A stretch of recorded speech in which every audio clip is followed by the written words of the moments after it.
Well, hi there. Thank you for joining me for a very special edition of Telile 24/7. I'm your host, Adam Cooke, and this week we're celebrating. Yes, it's been an entire year since Telile 24/7 first hit the airwaves. It's been a very exciting year for me and my colleagues at Telile, but it's also been a challenging year. The pandemic and the social distancing restrictions have encouraged me to take new roads to try to bring you all the news and the newsmakers from here at home and around the Strait region. And we're going to talk this week to someone who's been in a similar circumstance to myself over the past year. She's a TV journalist working out of St. Andrews, New Brunswick at CHCO-TV, or Charlotte County Television. These days, she's interviewing people like St. John Mayor Don Darling, New Brunswick Premier Blaine Higgs, and the province's Chief Medical Officer, Dr. Jennifer Russell.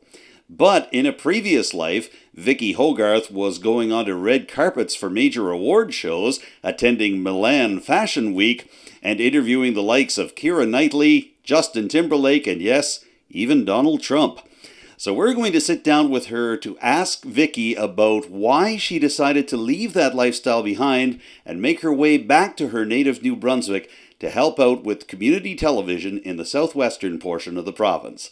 And as we talk, we're going to celebrate what each of us has been doing over the past year, including some highlights from the first season of Telile 24/7.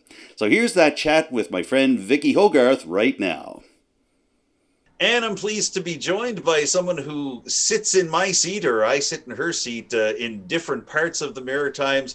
Very pleased to welcome from CHCO-TV in Charlotte County, New Brunswick, Vicki Hogarth. Vicki, thank you for joining me and for having a chat with me today. Hi, Adam. Nice to see you again. This is the first time that we've talked, and it's been each of us being able to see each other's faces in just about a year's time. So and how it's different exciting. the world was back when we first met. I don't think either of us could have planned for the year we've had.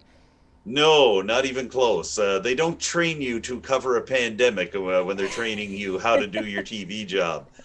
But we're going to talk a bit about that today, and we're going to talk a bit about all kinds of different things, really, because I think it's wonderful that we get to share each other's experiences for each other's audiences, me with Telile and you with CHCO.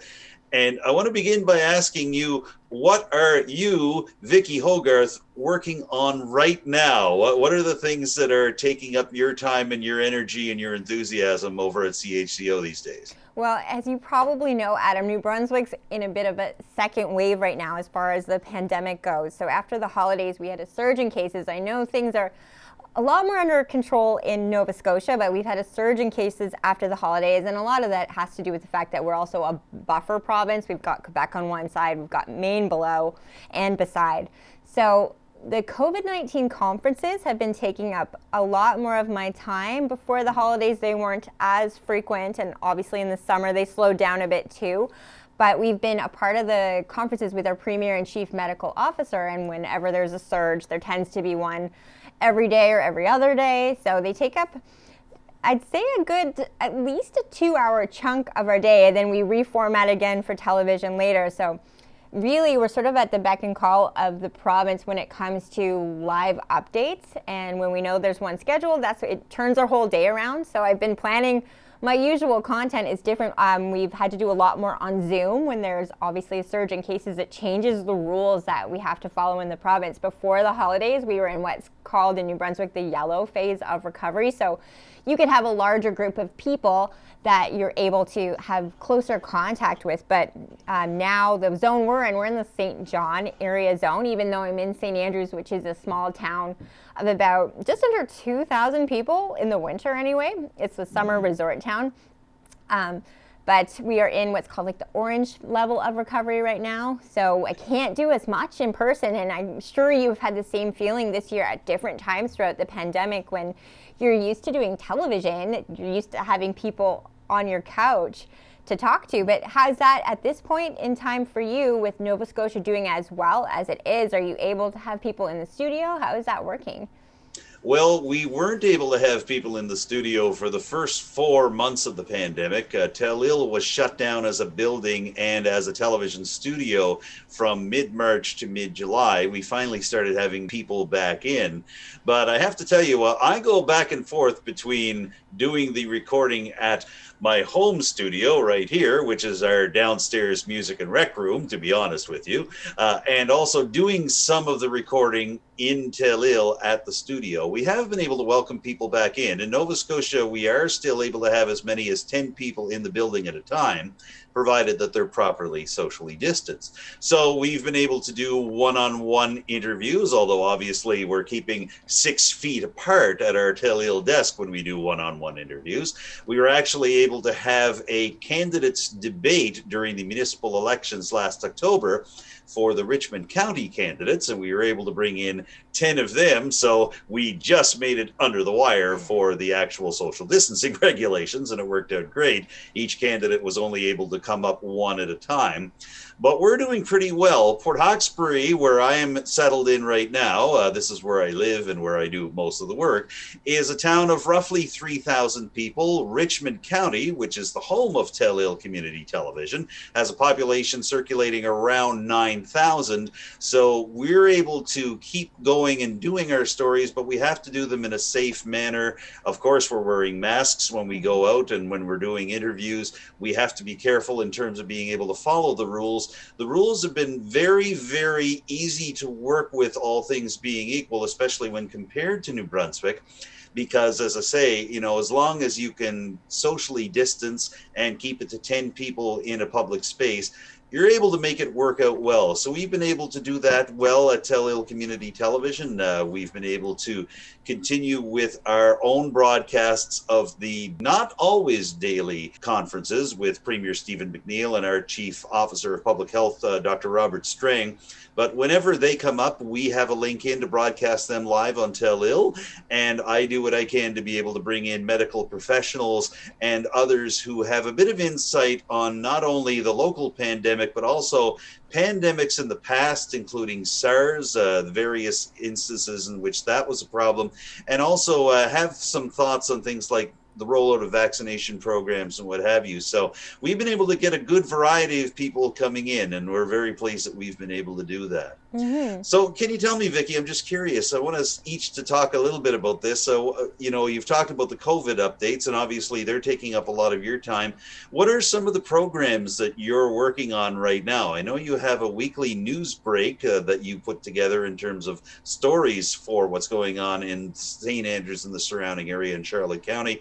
But what are some of the things that you specifically are doing at CHCO these days? Well, what I'd like to point out first to people at home that might not realize this, we're kind of like Telile and CHCO are a lot like sister stations in the sense that we're just of a handful of true independent community stations left in Canada. So a lot of our content, and I'm sure that's like this at your station, comes from people in the community as well. So I do host a news show every week. It's called Newsbreak 26 that premieres on Tuesday nights. And then I should mention too, as far as the COVID-19 conferences go, we've been lucky enough to be able to call into them and ask questions. So part of the reason why they take up a lot of my time too is like beyond just the production side, we're also in the conference, and that's how the conferences have been going on since the pandemic, is that all the journalists are able to be there because we call in from our newsroom. So it doesn't matter that Fredericton is an hour and a half from here. I go to the conference every day just virtually, and I sit right here as I'm doing it.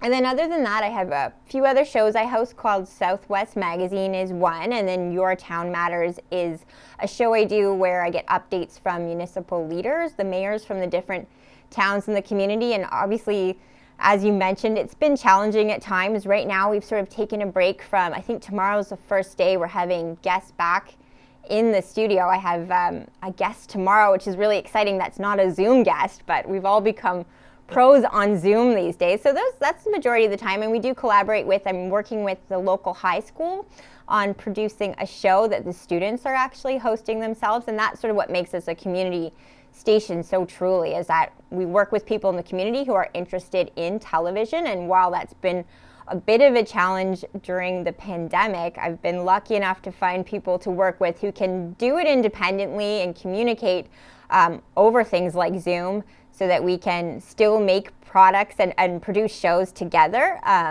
but without having to necessarily do it in a group. So that's what's been what have you been working on? Well, since about a year ago, just after we finished our training for the local journalism initiative program, we have been doing a program that's an hour-long journalism program called Telile 24/7. And we chose the name because we're sharing a lot of the material on Telile's YouTube channel and also on things like Facebook and Instagram and Twitter. So that way you can check out what's going on 24/7 every day and any time of the day, not just when the show is airing. But we've had a wonderful success with that 1 hour show. We do feature interviews and we do package stories as well about what's going on. We cover 3 municipal councils in our area. Obviously, the big one is Richmond County Council. That's the home of Telile, and so we pay extra special attention to that. Telile already had a long-standing reputation for broadcasts of gavel-to-gavel council coverage for Richmond County, so that is continuing. But by the same token, we're also covering 2 local towns here in the Strait of Canso.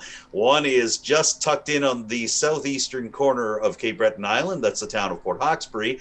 And we also cover the town of Mulgrave, which is just across the Canso Causeway on the mainland side of Nova Scotia. And it's interesting because neither of these 2 towns have ever had anybody cover them for television before. So it's been a neat little experiment for us to be able to go in and say, you know what? We're here for you. We want to share the stories that you have from your communities as well.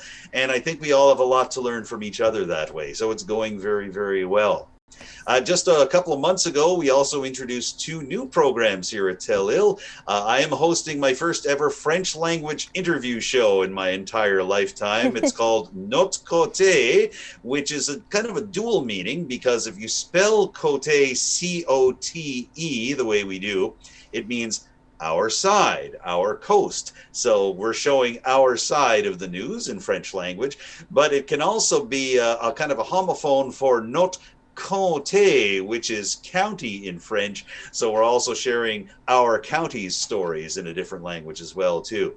And at the same time, I was able to launch the Telile 24/7 podcast, which is audio versions of the various interviews and stories that we do. And sometimes we're able to get some of the material out a little sooner by being able to do it in the podcast form as opposed to waiting until our television deadline comes up. So it helps to be able to keep the flow of information going all the way through. And we're very excited to be able to continue to do that. So that's what I'm working on even as we speak right now. So it's exciting to be able to try these new ways to be able to reach out to people and to be able to connect with our community as well too. So you mentioned going to communities that aren't necessarily used to having television coverage. What's the feedback been for you in terms of either getting people on TV or giving them programming that's about their community? What have you heard? I am pleasantly surprised with how well it's gone, and in particular in the towns of Port Hawkesbury and Mulgrave. As I say, these are areas that weren't used to somebody coming in with a television camera and filming their meetings, interviewing them right after. But we have had wonderful feedback from both the individual town councillors and from the mayor, Brenda Chisholm-Beaton, who has just been fantastic. She has given us 3 feature interviews in the time that we've been doing the show. And she's also now a little more used to the idea of a scrum where somebody has a television camera in addition to having the microphones put in her face at the end of the meeting to talk a little bit about some of the issues. So she's been great. The CAO for the town, Terry Doyle, has also been wonderful and been feeding us information too. Over in Mulgrave, it's been terrific. It took a little bit of convincing to let them know that we were just there to be able to tell the stories. We weren't looking to cause any trouble, but they have been wonderful for us. We've been able to speak to the CAO over there. She's given us 2 feature interviews, one on Skype and another one right at the town offices, obviously safely socially distanced. So that's gone very well. We've been able to have the recreation director for Mulgrave come on as well too. and a couple of the newer town councilors. It was kind of a strange coincidence when the deadline passed for municipal election candidates to file their nomination papers. All four of the town councilors for Mulgrave were acclaimed to their positions, so we were able to start interviewing them literally that night after the deadline had passed. So it worked out very well, and we feel there's a lot more in common between the three municipalities that we cover than a lot more that's separating everybody. So it's been wonderful for us to be able to reach out to them, and not only that, to feel like we're an accepted part of the news media community here in this area as well too. I mean, I've worked for two of the longest running journalism folks in this area in terms of the local radio station 1015 The Hawk, and as well for the local weekly newspaper The Reporter. I've put in a cumulative 12 years with The Reporter as both a news writer, a photographer, a columnist, and even an editorial cartoonist at a couple of different parts of my time. But it's been wonderful for me to show up with Telile, with the camera, with the microphone, and nobody bats an eye anymore. Oh, well, here he is. Here's Adam coming to cover our story for Telile now. So it makes perfect sense to people that I would be there, and being welcomed in like that is just a marvelous thing. And I'm sure that you and Patrick feel that when you get out in the field as well and are covering stories for CHCO as well. Oh, for sure. And did you feel you had an effect on the municipal election? What was the feedback you got? Did it encourage people to go out and vote, or? We were pleasantly surprised at how much people paid attention to Telile's coverage. And I was actually going over the figures just recently for how many views that we've had on individual stories on YouTube, Facebook, and Instagram. And every so often I determined that the Telile 24/7 interviews, stories, and full episodes were getting an average of about 75 to 80 views per individual piece. But the material for the municipal election, both candidate profiles, our candidates debate, were getting upwards of 600 to 1,000 views per individual posting. And that in itself tells me that we got a lot of input, a lot of feedback from people. We had a lot of people that were asking, could we please do a candidates debate? So we felt like there was input from the community in terms of the programming that we were doing, but by the same time that they were responding once we'd done that programming. There were a lot of shares on Facebook and on social media, including to a social media page on Facebook that very specifically deals with municipal issues, elections, candidates, council meetings, and that was set up for that purpose. So we started seeing some of our stories arrive on that page as well too, and that gave us a little satisfaction to know that those who are truly engaged in municipal politics are following what we're doing, and even those that didn't, who were just casual observers, but who wanted to see how they should vote in this election. It was a key election for Richmond County, and it resulted in a clean sweep. All 5 electoral districts for Richmond County elected new councilors. Wow. So there's a whole lot of new blood on that council right now. But we really do get the sense that Telile did make an impact in terms of getting people's faces and viewpoints out there. And we like to think that in our own little way that we really help contribute to something amazing in terms of an increased voter turnout and increased voter engagement in this particular municipal election time. Well, you mentioned that sharing your programming on different platforms and social media platforms and TV. Telile and CHCO are both on Bell Satellite, so sometimes I do tune in from New Brunswick to watch Telile on television. But what would you say the breakdown is of your audience? Is it majority television? How does it break down in terms of where people are watching?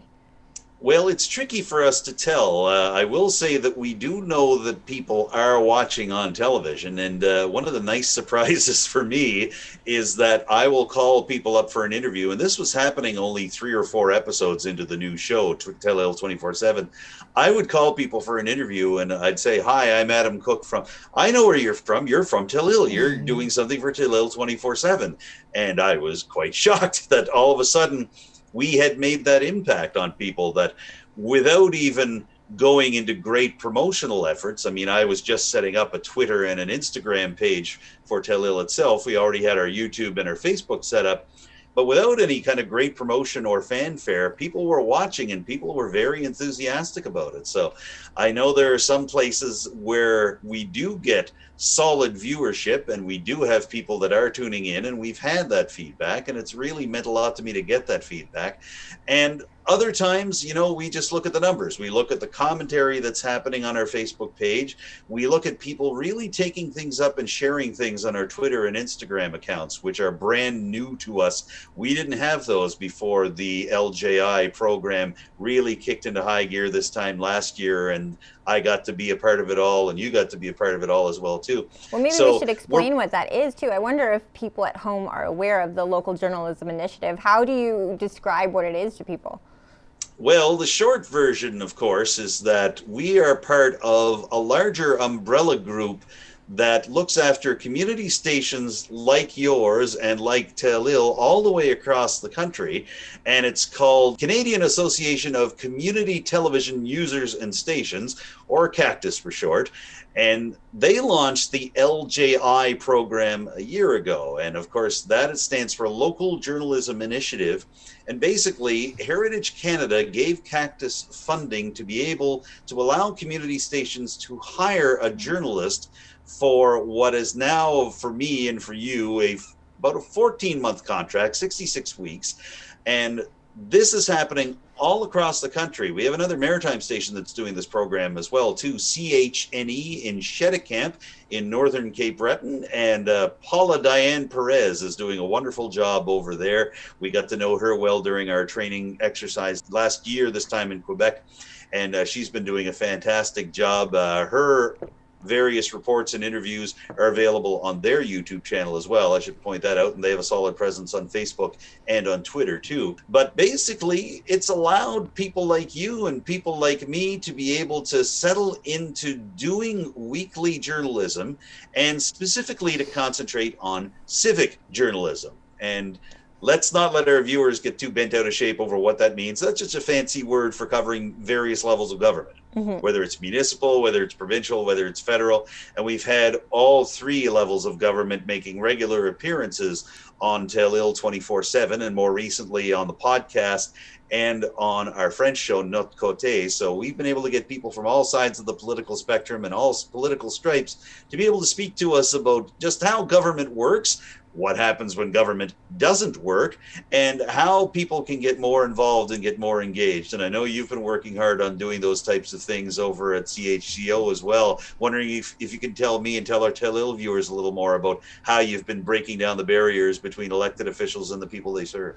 Well, I was lucky enough that when LJI started, I was already here part-time at the station, so we had already been engaging. There was, CHCO has been around for 26 years, well, maybe longer, since 1993. So the presence of CHCO is fortunately been around for a very long time, so the people in our community are pretty used to us and used to us being at town council. So luckily they're not shy, though we have been since the LGI have been able to be here full time, which is wonderful. So we've been going into other communities that aren't used to the presence, and obviously that's part of the purpose of LJI too, right, is to serve people in very underserved, often overlooked communities. So there's always a bit of a learning curve with explaining what's going to happen. That again, you're not necessarily there to paint something in a certain light. You're just there to represent it and put it on TV so that people can be aware of what's going on in their community. And I really love that the pandemic, fine, there's been a silver lining to it, where I think that people really realized the importance of truly local news and even independent news, because they were looking for information that was critical to their well-being. So I would say overnight there was just an outpouring of support based on what we were able to do during the pandemic. And since we're a community channel, we're used to working on a shoestring budget. So it was kind of funny at night to watch these larger, more commercial channels trying to figure out how to do a newscast from their living room, but I can do that easily. I've been trained in how to do that. So we didn't really struggle. We were very much used to being a very small skeleton team of people. I'm in a room right now by myself, but I would be in a room by myself likely if it wasn't a pandemic going on. That's just the budget and the scenario we have, and we're used to working with no smoke and mirrors. It's just about information and about the community. So I think that part's been really amazing, is that overnight people really started to rely on us more than they ever had and turn to us, because they knew we were independent and a part of the community. They knew if they sent me an email, they also, might see me walking my dog and could ask me, can I ask a certain question to the premier or the chief medical officer, or get some answers for them, and they could express local concerns. For instance, there's an island called Campobello that isn't attached to it. There's no year-round ferry there, so to get to the rest of the mainland most of the year, they have to drive through the U.S. So that's been something problematic that most of New Brunswick isn't even aware of, but because that's in my community, I've been able to represent that issue for my area in the conferences, and we've had the ferry, we've been part of, I believe, working to get that ferry extended. Now it's been extended till mid-February, even though it's not really that winterized, but we've been advocating for the island because we understand it. They're our neighbors, so we're able to bring those issues forward for people, and they feel heard and they feel represented, and it's been a really wonderful role to be able to play. I did not expect overnight to have that be the role I was playing with the LJI, but I feel like there's a silver lining to the situation we were put into, is that we could really serve a purpose right away. Well, what we found too with Telile is that sometimes it was difficult for people to be able to make a commitment to drive to our studio in Arishat to do a studio interview. But, if you have Zoom and you have Skype and you have all these teleconferencing apps, you can connect to people literally anytime, anywhere they happen to be in the province. So it worked out really well for us. And even though I kind of had to learn how to do my job all over again, only a couple of weeks after learning how to do it the first time, it was really remarkable about how quickly people came on board and said, yes, we'll do this. Yes, we'll do the interview this way, and we'll still be able to get the information out to you.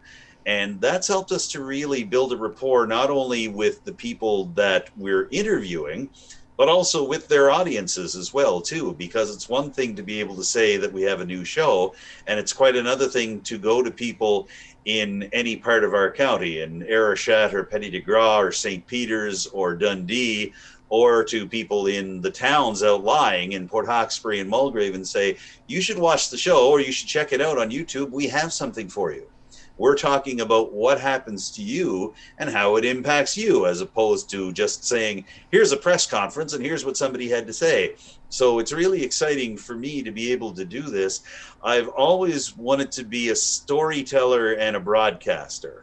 I took journalism training, but I've never really had the opportunity to simply be able to share the stories and to be able to put the focus on the people who are the heart of the stories in the way that I've been able to do with Telile and do with the television medium, and also with the wonderful new apps that are available to me. I mean, we didn't have this when I was getting my journalism degree at King's College in Halifax back in 1995. So as difficult as it is sometimes to do our jobs this way, even as recently as 5 to 10 years ago, we couldn't have done our jobs this way in the middle of a pandemic. So we're very, very lucky to be able to have the technology right at our fingertips and to be able to reach out and serve our communities this way.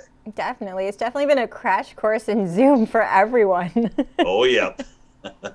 I wanted to mention to you, by the way, talking about Campobello Island, it is just beautiful over there. My wife Kathy and I were able to get over there about 7 years and change ago when we were on a trip to southwestern New Brunswick and to Maine. So, we're pulling for the people over there in terms of being able to get their ferry service restored. And I've really appreciated the effort that you and Patrick have done in terms of not only covering that issue, but covering the community as well, too. And you folks will go over there and do things like church services and various other slice of life stories from that neck of the woods. So it's not simply about providing the hard news coverage, which you both do very well, but it's also shining a light on people just living their lives in the communities. That's what we try to do here at Telile too. So I want to really give you two a thumbs up for being able to do that as well. Well, I think that shows the importance of having local news and local news stations all over. If they could be more available, that would be wonderful, because we've been able to step up to the plate in terms of bringing church.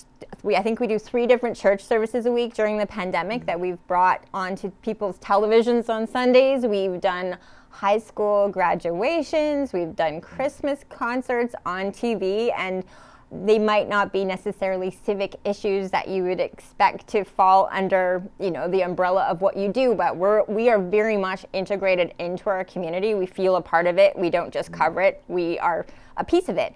So any way we could step up and use the tools that we have here to make things virtual during a pandemic has been really meaningful and special, and I think has kept the spirit up of the community too. News is one thing, but to give people a part of their lives when they can't experience it normally has been really important to us too. And we've been very fortunate to be able to keep doing that at Telile as well. I mean, I feel I lucked out because I showed up at a station a year ago that already had such a wonderful reputation of being out there in the community, and they've continued to do that. So I really have to give a thumbs up to my station's general manager, Cora LeBlanc, but also to Becky Borono and Nick Boudreau, who are some of the hardest working people I've ever known, both in front of the camera and behind it. They have gone the extra mile. They have filmed and presented a church service for Christmas Eve at the main Catholic Church in Isle Madame, Our Lady of Assumption in Arishat. They've also for years been doing grad ceremonies, and this year they were called on to do something a little different, and I helped them with that as well too. Because of the pandemic, obviously you can't have people gather together for a graduation ceremony the way they normally would. So around Richmond County, Becky and Nick for Telile did a couple of very specific things. They covered grad ceremonies, and this took place over a matter of 2 or 3 days, and people were individually coming in to get their degrees, safely socially distanced. But they also filmed, and I helped them with this part of it, a really unique graduation exercise. It was a procession of cars that began in Petit de Gras, Isle Madame, and over the course of about 5 hours traveled to several different communities across Richmond County before wrapping up at the St. Peter's Canal. And I did most of my filming at St. Peter's and in River Bourgeois, the outside community there. It was pouring rain. I had to be careful of the camera and careful of myself, but the enthusiasm was there. People were lined up across the highways, waving signs and cheering and honking horns and making noise. And it was just a lovely thing for me to be able to be a part of. And I interviewed a couple of the participants afterwards to be able to see that life goes on and people find new ways to live and new ways to celebrate life and the passage of time, even with the pandemic going on. So it's been really great for me to be able to see how you folks at CHCO have been covering just life happening as well during this strange and weird time. Well, I appreciate what you do so much, Adam, and thanks for talking to me about it today. Can you remind people where, if they don't necessarily have Bell Satellite to watch you in other parts of Canada, how we can follow you? Yeah, we are available all across the country on Bell Satellite, and we're also available in the Atlantic Canadian provinces on Bell Fiber Up. And actually, we just discovered that we're available on Bell Fiber Up in Antigonish County, which gives us access to upwards of another 5,000 households. We're accessible now just on Bell Fiber Up and basic cable through Seaside Communications up in the Sydney area to about 12,000 households, not just in the Strait of Canso area in southern Cape Breton and the northeastern mainland of Nova Scotia, but we've got quite a few very loyal followers and loyal viewers for Telile up in Sydney, Glace Bay, and New Waterford, the more urban parts of Cape Breton Island. So it's kind of neat that every so often we'll be getting not only commentary on our news broadcasting, but we do a lot of arts programming at Telile, everything from interviewing local authors to speaking to local musicians and giving them studio sessions at Telile. So we'll hear from the folks up in Sydney, Glace Bay, and New Waterford about what they want to hear and what they like to see on our station too. So we're very enthusiastic about that. Do you get that kind of feedback from around your coverage area yourself as well, Vicki? We are fortunate to have a really wide audience. I'll even tell you a funny story that we get weird phone calls from across Canada because of Bell Satellite about people interested in our programming. And I think because it is truly local and authentic, it appeals fine on this very local regional level. What everything we're covering doesn't necessarily relate to the lives of the people in our area. But our mayor was in Portugal. Our last mayor was in Portugal on vacation before the pandemic, and this man came up to him and said, "You're the mayor of St. Andrews." He was like, "Do you live in St. Andrews?" And he said, "No, I live in Saskatoon, but I watch you on TV. I watch your town council."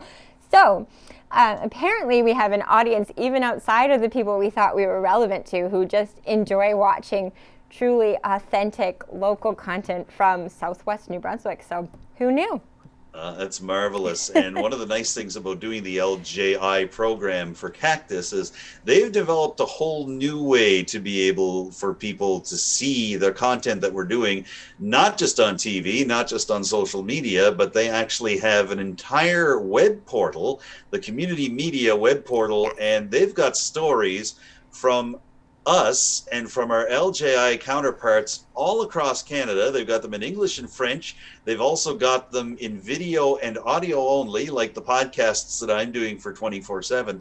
And I have to tell you that there are times that I've gone on that portal and just clicked on different stories, including your own, Vicki, as well, to be able to see what people are doing. So it's kind of neat to be part of that family. I was on it this morning because I went to high school in Montreal, so I wanted to see, my dad's in Montreal, so I wanted to see what was happening there, and I went to our portal first. So yes, I definitely recommend it. It's a great source for finding out what other community stations are doing across the country.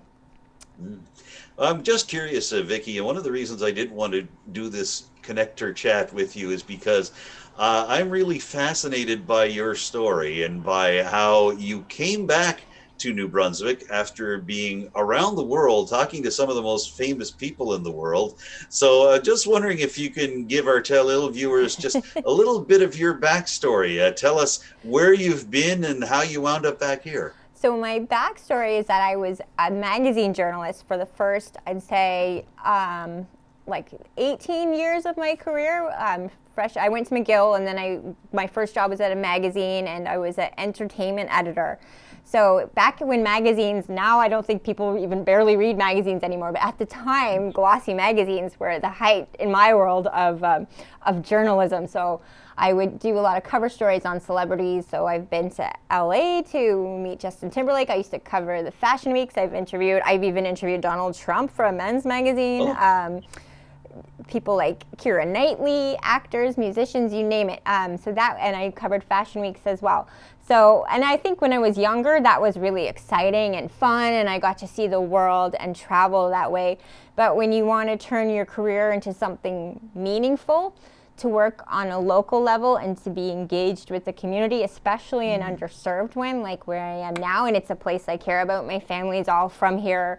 I have a million cousins, and I feel very attached to this part of the world. So once I was getting closer to middle-aged, it was just a natural transition. I know people think it's funny to think, oh, like, wouldn't you miss all those things you did? They were fun when I was young, and I truly learned a lot from them and had a great time. But once you have honed your skills, to put them to use is to be of service with the information you provide. And as fun as it was to interview celebrities, and I think I definitely improved my journalism skills in the process, I feel like I'm doing much more meaningful work now, and the celebrities in my life are mayors of small towns. I just love the idea that you've gone from the red carpets at the film festivals and at the various award shows to speaking to the likes of Don Darling, the outgoing mayor of St. John, and talking about, you know, the tourism industry in St. Andrews. And your Instagram feed is fantastic because I find that half of it are pictures that you've taken of yourself with various celebrities that you've run into, and the other half is pictures from CHCO and from the things you cover, sprinkled with these wonderful shots of your dog Maud, who must be the studio somewhere. mascot. She was here. Deer showing up in St. Andrews, and I have to say, when Kathy and I got there, that's what we saw, just deer just skipping across the road. So it's just going from one extreme to the other, and it just makes me feel amazed to know someone like you who've been through this kind of different career trajectories and winding up back in the Maritimes. Well, I think if you meet enough celebrities and you go to enough red carpets, the thrill of it, and kind of it wears away. But in life, like, the real heroes are the people that are doing stuff on a grassroots level. That's where everything starts. That's where change begins. So I find it more thrilling to be a part of something when I realize what the people are doing can really make a difference. And that's one show I meant to mention. I'm helping to produce a show with, it's called New Brunswickers Want Action. And it's with Matthew Martin. He's the president of Black Lives Matter New Brunswick. It's with Neil Clements, who's a lawyer, and Dr. Timothy Christie, who's a regional director of ethics for Horizon Health. And they talk about systemic racism in New Brunswick and the world. And it's a show, like, if you want to talk about people in my community that I'm overwhelmed, that I get to know and call my friends and coworkers now, who are making a difference, and I feel like I'm a small part of that. That's now where I get chills and goosebumps, is feeling like, wow, I'm doing something that on this level, it can impact so much more. There can be a ripple effect in what we do here. So that's one of the shows that I'm so proud to be doing and to be a part of. I'm glad you brought that up, because I did want to specifically ask you about that. I'm really impressed with the way that you're reaching out and bringing the different communities together and showing such diversity on your station. We're slowly getting there, both in terms of Telile individually, but also the region itself. And the Strait area, I think, really took a good hard look in 2020 at how injustice plays out among so many corners of our society. And June of 2020 alone wound up being the first month that our town ever had an anti-racism rally. There was a Black Lives Matter rally in Port Hawkesbury, but as well, there was the first Pride rally ever held in Cape Breton outside of the urban areas of Sydney.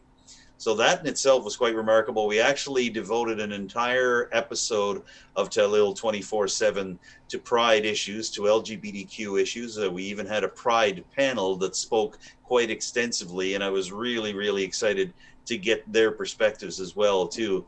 So we're going to keep that rolling along as much as we can. We also did a special in November about the Indigenous fishery issues here in the Maritimes, and we all know that it's been a very difficult time in terms of the violence and the intimidation that's been happening.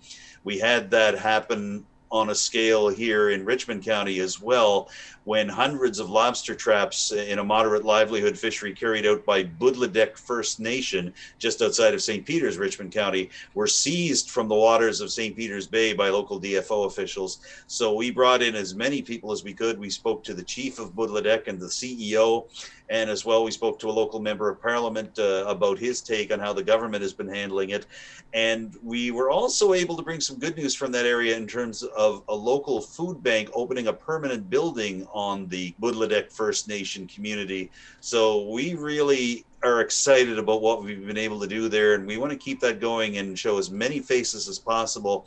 And I will say that my colleagues at Telile themselves have been recording a lot of various Indigenous performers, musicians from different parts of Cape Breton, from Wagaba, Wagmacook, Eskasoni. They've been bringing them to the Telile studio and having them doing their traditional Mi'kmaq music and dance and sharing more of their culture. So we hope to be able to keep that up as time goes on. And we're glad that you folks are making that push to be able to bring more voices and more communities in as well as CHCO. I mean, that's what being a community station is all about, is giving your platform to voices that could otherwise be marginalized, to not have corporate agendas behind what you're doing. It's all about giving voice to things that are important and providing a platform to voices that matter and need to be heard. So sometimes for me, the best thing I can do is even just get out of the way and give the platform over to somebody else. So it's like, I consider that part of my job is trying to take note. Neil Clements from New Brunswickers Want Action actually was a guest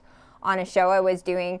I met him at a Black Lives Matter rally, and just from meeting him, I knew he could handle hosting it. So the next time I had him back under the guise of being a guest, and I said, I'm going to hand this over to you right now. I think you can do it. And it's been an amazing experience, and I hope to build more shows like that are from people in the community who are deserving of a platform to talk about the things that matter.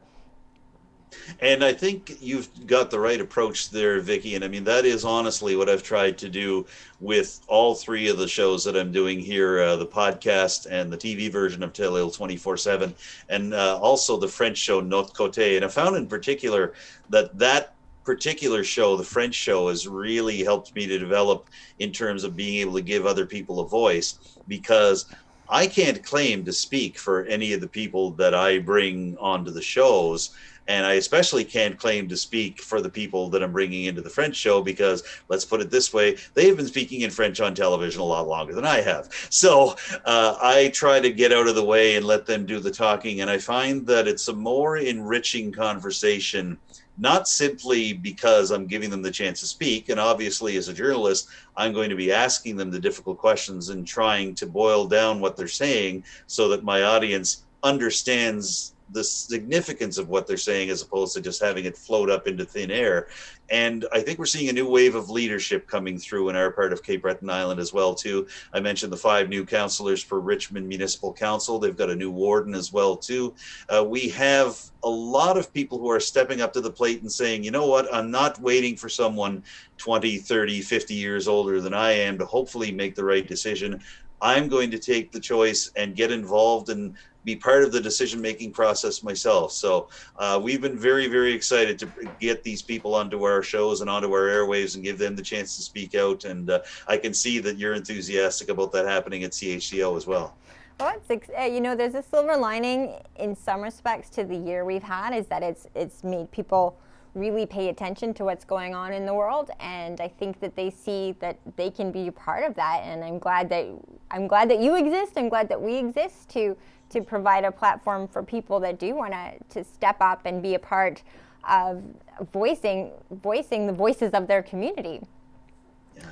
I want to wrap this up and bring it home, if I can, Vicki, by talking a little bit about Team Atlantic for the LJI program, and you and Paula and I, and of course the folks we work with. You're working with Patrick Watt, a veteran from CHCO, and I'm working with Cora LeBlanc here at Telile. And Paula, for quite a while, was working with Andrew LeBlanc, who was the general manager up at CH&E up until very recently. So we started our relationship back about a year ago in rural Quebec, where we had a week-long training exercise for our new positions at Cactus and at LJI. We were all staying together. The Atlantic participants were all staying together at the same Airbnb setup that we had over there in rural Quebec. We had a lot of fun over there, but by the same token, I think we really formed a strong bond that has continued throughout the past year. And I've appreciated that you and Paula have been some of the biggest cheerleaders that I've had as I try to figure out what in the world I'm doing as I do this job. So I've appreciated that very much. And I feel there's a real maritime spirit that's going on for the 3 stations taking part. And I want to thank you for that. But I'd also like to get your thoughts on that as well, too. I knew Maritime House at the retreat would be the house to be in for so many reasons. But I think that there's one thing, too, that bonds all of us that live in these communities, is that you're used to being communities that are overlooked. So there's, as much as there are LJIs in cities that do have other papers and they are providing funding for more independent voices, I think when you come to the communities that the 3 of us were in, these are communities that often are completely overlooked by other news outlets. So it takes on a different level of responsibility when sometimes if I might be the only one reporting on a town council meeting. So I feel bonded to you guys in that way.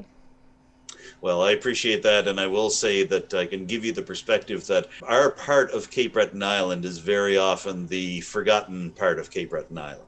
And you especially see that when you see media sources located in Halifax say something is happening in Cape Breton. All of us in Cape Breton know what they really mean is something is happening in Sydney. And we're disappointed by that. We're chipping away at that to try to break down that feeling. I mean, we love the folks up in Sydney. And as I said a little earlier, we love the support they've given Telile as well, too. But Richmond County is so often the forgotten county in terms of the overall picture of Cape Breton, in terms of tourism, promotion, and development. We've got a lot of wonderful things happening here. About a year and a half ago when I interviewed for this job, I had some people saying to me, well, maybe you should do some interviews in places like Waikagama and Mabu and Inverness County because you might run out of interesting people in Richmond County. It's been over a year. No, I haven't run out of interesting people in Richmond County yet, and I'm not about to, just like you haven't run out of interesting people in Charlotte County either. Characters are so colorful. You know, I did have someone say to me once, well, why aren't you going back to Toronto to work? And my answer was just that there's hundreds of me in Toronto. There's one of me here. And I feel important here and necessary, and that's a wonderful feeling to have. And definitely the most colorful characters live in this town. I honestly never run out of subjects. No, and I don't think you ever will. Just looking over there and having visited there a couple of times as well too, with my wife Kathy as well. We both know that you're going to have some wonderful and some very inspiring people coming onto your airwaves, and it's going to continue from there on for sure. What does the future look like for you over at CHCO? Are there any things that you folks are going to be working on in the weeks and months to come that we should know about?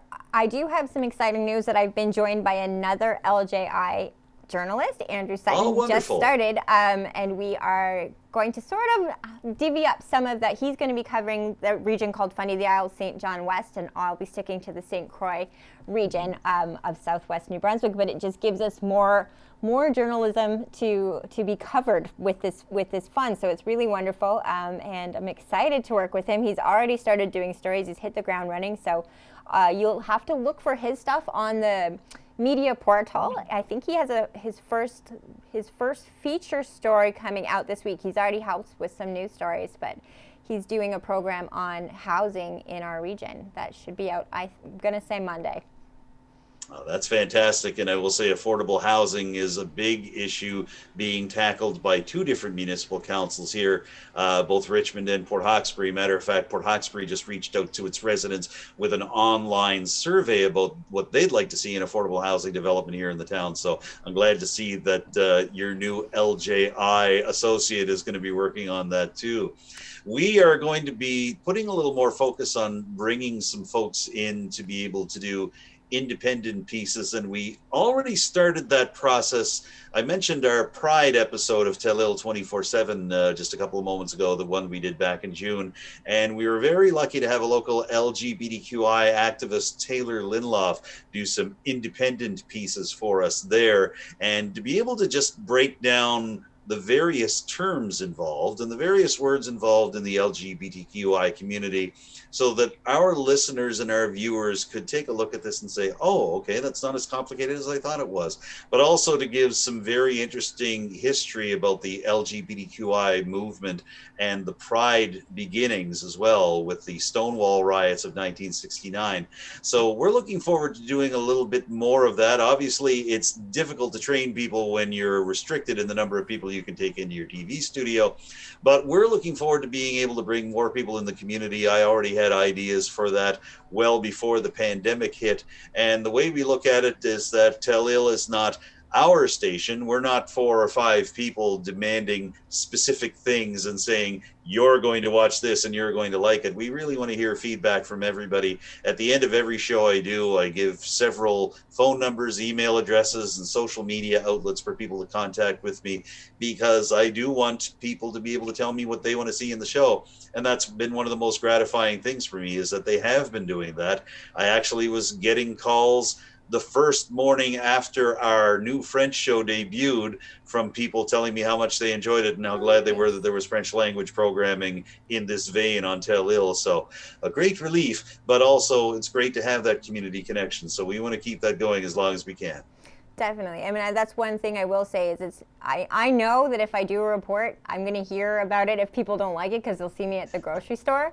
But I do appreciate our role in producing news about our community for our community, because I find otherwise a lot of the news that you might see on either Atlantic or national news for our area, it's never meant for our area. It might be news about our area, but it's for an audience that lives outside of here. The people here already know what happened, and the reports are usually watered down to be more palatable to an audience that doesn't live here. So I feel like we do provide the information for people in a context that is about them for them.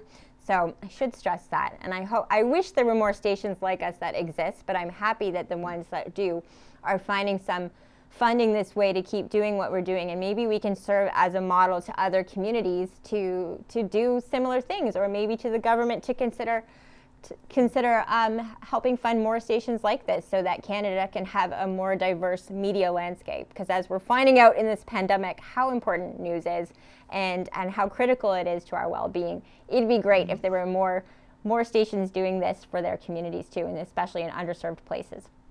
Yeah, exactly.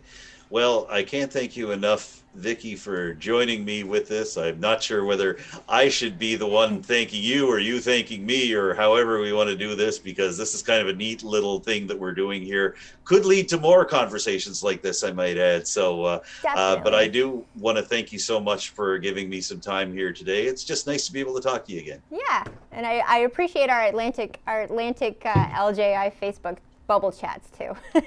Oh, yes, exactly. We've got the little Facebook bubble going, and it's nice to be able to bounce things off each other in an East Coast way, for sure. Exactly. Right on. All right. Well, thank you, Adam. I appreciate it. And that wraps up our very special edition of Telile 24/7. Once again, a big thank you to my friend Vicki Hogarth from CHCO-TV in St. Andrews, New Brunswick. And a special thanks to Vicki's partner at CHCO-TV, Patrick Watt, for production assistance on this particular interview.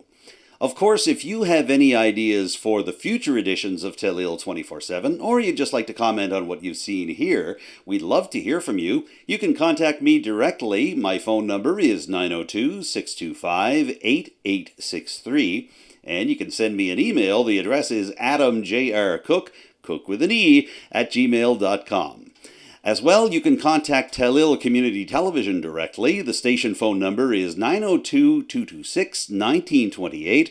And if you'd like to send an email, the address is info@telile.tv. Don't forget, you can follow Telile Community Television on several different social media outlets. We're on Facebook, Twitter, Instagram, and YouTube. Our YouTube channel features several brand new features, not just by myself, but by my friends and colleagues at Telile Community Television. And it includes every single episode of Telile 24/7, including this one, and our sister French program, Notre Côté. Don't forget to check out our podcast channel. This week's podcast includes a sound version of the interview that I just did with my friend Vicki Hogarth, and you can check that out at soundcloud.com/Telile. That's it for the first season of Telile 24/7. We look forward to having you join us in 2 weeks' time as we begin our second season. For now, I'm Adam Cooke. Thanks for tuning in, and thanks for all your feedback over the past year. I've really enjoyed it, and I look forward to seeing you again very soon as we start year number 2 for Telile 24/7. Bye for now.